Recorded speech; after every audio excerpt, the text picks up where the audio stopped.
आप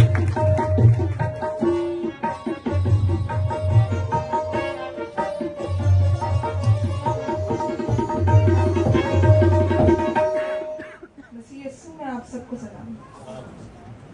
मेरा जो आज उन्वान है वो है सलीब की हकीकत। जब इस टॉपिक को मैंने सुना था तो सबसे पहला सवाल जो मेरे दिमाग में आया था वो ये कि सलीब ही क्यों? फिर दुनिया में और बहुत से तरीके हैं जान लेने के, तो फिर सलीब ही क्यों? क्योंकि बाग़े अदन में आदम और हवा ने जिस दरख्त से फल तोड़ा था, लाजिम था कि इब्ने आदम भी उस दरख्त पर चढ़ाया जाता ताकि उस गुनाह का कफारा हो। उसके हाथ छीने गए क्योंकि हमारे हाथों ने उस दरख्त को तोड़ा था। उस दरख्त के फल से गुनाह दुनिया में एंटर हुआ था।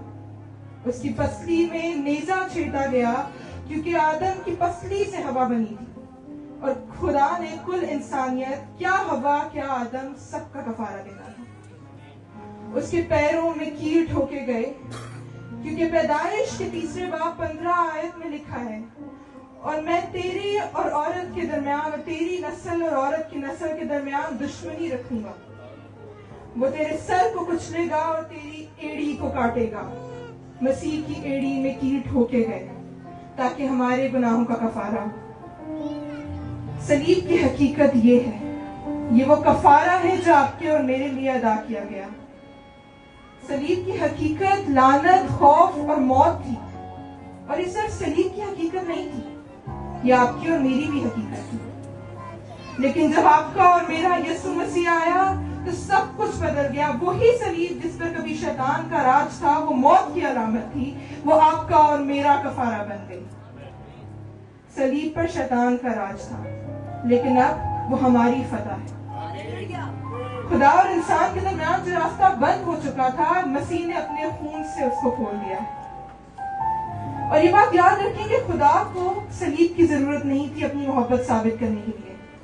हमें सलीब की जरूरत थी उस तक पहुंचने के लिए, उसकी मोहब्बत को पहचानने के लिए, उसके नाम को जानने के लिए। लेकिन आज भी बहुत से लोग, इवन कि बहुत से मसीही ऐसी जिंदगी गुजार रहे हैं जैसे खुदा ने सलीब की हकीकत को कभी तब्दील ही नहीं किया, हमारी हकीकत को कभी तब्दील नहीं किया। आज हम सलीब को फख्र से अपने साथ लेकर चलते हैं, अपने गले में पहनते हैं, लेकिन अगर हम उस सलीब की हकीकत को, यानी उस मोहब्बत को जो खुदा ने हम पर जाहिर की, अगर हम उसी को ना अपनाएं तो क्या फायदा? जिस तरह यीशु ने सलीब की हकीकत को बदला, ईमान रखें, यकीन रखें कि वो आपकी और मेरी हकीकत भी बदल सकता है। आज आपकी जिंदगी में जो मुश्किलात हैं, जो हकीकतें हैं जिससे आप डरते हैं, जो आप लोगों को बताने से डरते हैं, वो उसको फतह में तब्दील कर सकता है। ये मेरा ईमान है और आपका भी ईमान होना चाहिए। सलीब सिर्फ मौत की कहानी नहीं है, ये सिर्फ उस टॉर्चर की जो फिजिकली और स्पिरिचुअली यीशु पे किया गया है, ये उसकी कहानी नहीं है जो हम गुड फ्राइडे मनाते हैं। ये मोहब्बत, नजात, कफारे और उस नई जिंदगी की दावत है जो खुदा ने आपको दी। खुदावन आप सबको बरकत दे।